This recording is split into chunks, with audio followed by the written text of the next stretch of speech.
ত্রয়োদশ জাতীয় সংসদ নির্বাচন ও গণভোটের তফসিল ঘোষণার সব প্রস্তুতি সম্পন্ন করেছে ইসি। এ বিষয়ে রাষ্ট্রপতির সঙ্গে সাক্ষাৎ করতে বঙ্গভবন প্রধান নির্বাচন কমিশনার সহ 4 কমিশনার বঙ্গভবনে গিয়েছেন। দুপুর 12টার পর বঙ্গভবনে পৌঁছান তারা।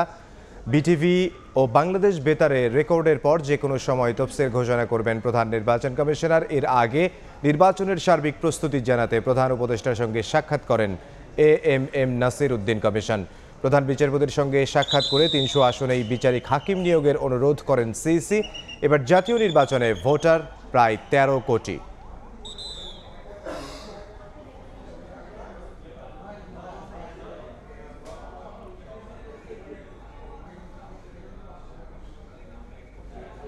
এই মুহূর্তে বঙ্গভবনের সামনে আছেন সহকর্মী কাউসারা চৌধুরী কুমু। সরাসরি যাব তার কাছে। কুমু, এখনো বৈঠক চলছে রাষ্ট্রপতির সাথে প্রধান নির্বাচন কমিশনার সহ অন্যান্য কমিশনাররা, কারণ সোয়া 12টার পরেই কিন্তু বৈঠক শুরু হয়। এখনও সেই বৈঠক চলমান রয়েছে, আলোচনা চলছে ভোটের তারিখ নিয়ে, ভোটের প্রস্তুতি নিয়ে, কারণ যেহেতু জাতীয় নির্বাচন এবং গণভোট একই সাথে অনুষ্ঠিত হবে এবারই প্রথমবারের মতো, সেক্ষেত্রে নির্বাচনের সার্বিক প্রস্তুতি নিয়ে কথা জানাচ্ছেন। আমরা এই মুহূর্তে দেখছি যে বৈঠক শেষ হয়ে গেছে এবং বৈঠক শেষে কিন্তু নির্বাচন কমিশনারদের গাড়িগুলোও বঙ্গভবন থেকে বের হচ্ছে, একে একে বের হচ্ছে গাড়ি।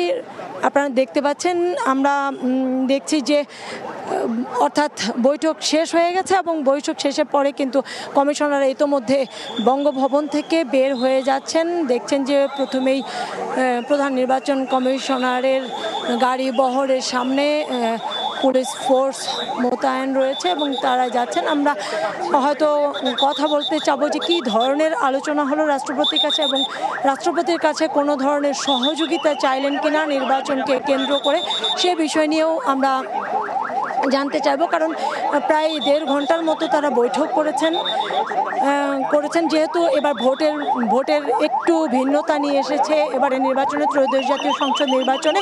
কারণ আমরা দেখেছি যে এবার ভোটের সময় বৃদ্ধি করা হয়েছে 1 ঘন্টা, কারণ 7:30 থেকে শুরু করে 8:30 পর্যন্ত এই ভোটের সময় চলছিল। আমরা চেষ্টা করছি একটু কথা বলার জন্য নির্বাচন কমিশনের সাথে, কিন্তু তারা আসলে কথা বলতে কিছুটা অস্বীকৃতি জানালেন।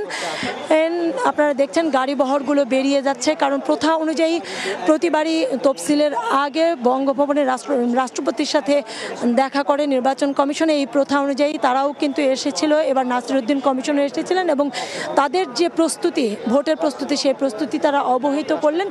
দেখছেন আপনারা যে আসলে বৈঠক শেষ হয়েছে, গাড়ি বহরও বের হয়ে গেলেন এবং ভোটের যেহেতু এইখান থেকে বের হয়েই তারা রেকর্ড করবেন জাতির উদ্দেশ্যে যে ভাষণটি দিবেন সেই ভাষণের জন্য, এবং সেই ভাষণ রেকর্ড শেষে হয়তো যে কোনো মুহূর্তে তফসিল ঘোষণা করতে পারে নির্বাচন কমিশন, কারণ এই তফসিল ঘোষণার মধ্য দিয়েই আসলে ভোটের ট্রেনে যে উঠে যাওয়ার যে প্রক্রিয়া নির্বাচন কমিশনে, সেই ভোটের ট্রেনে উঠা শুরু করবেন এবং তারপর থেকেই কিন্তু তফসিল ঘোষণার পরে নির্বাচন কমিশন সর্বময় ক্ষমতার অধিকারী হয়ে যাবেন।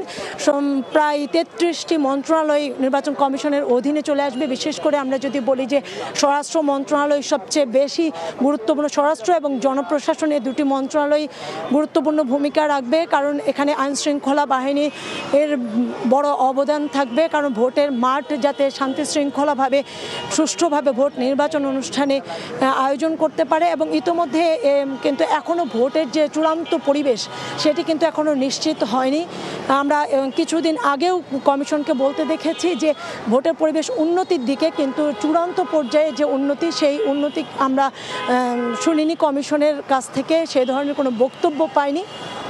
অর্থাৎ তফসিল ঘোষণার পরেই সমস্ত ক্ষমতা নির্বাচন কমিশনের হাতে চলে আসবে এবং নির্বাচন কমিশন বারবার বলেছে যে তফসিল ঘোষণার পরে যে বিশেষ করে যে পোস্টার যে ছড়াছড়ি আছে রাজধানী সহ সারা দেশে, সেটি 48 ঘন্টার মধ্যেই তারা কঠোরভাবে নির্দেশনা দিবেন রাজনৈতিক দলগুলোকে, যাতে করে তারা তাদের বিলবোর্ড পোস্টার এগুলো যেন সরিয়ে ফেলা হয়, কারণ এবারের ভোটে পোস্টার নিষিদ্ধ করা হয়েছে।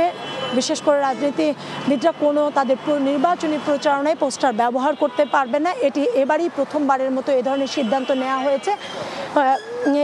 একই সাথে এবারের ভোটে ত্রয়োদশ জাতীয় সংসদ নির্বাচনে প্রবাসী ভোটাররাও অংশ নিতে পারবে। ইতোমধ্যে প্রায় 3.5 লাখের মতো ভোটার রেজিস্ট্রেশন নিবন্ধন সম্পন্ন করেছে এবং তারাই মূলত যেহেতু 25 তারিখ পর্যন্ত তারা রেজিস্ট্রেশন করতে পারবে এবং ভোটে অংশ নিতে পারবে।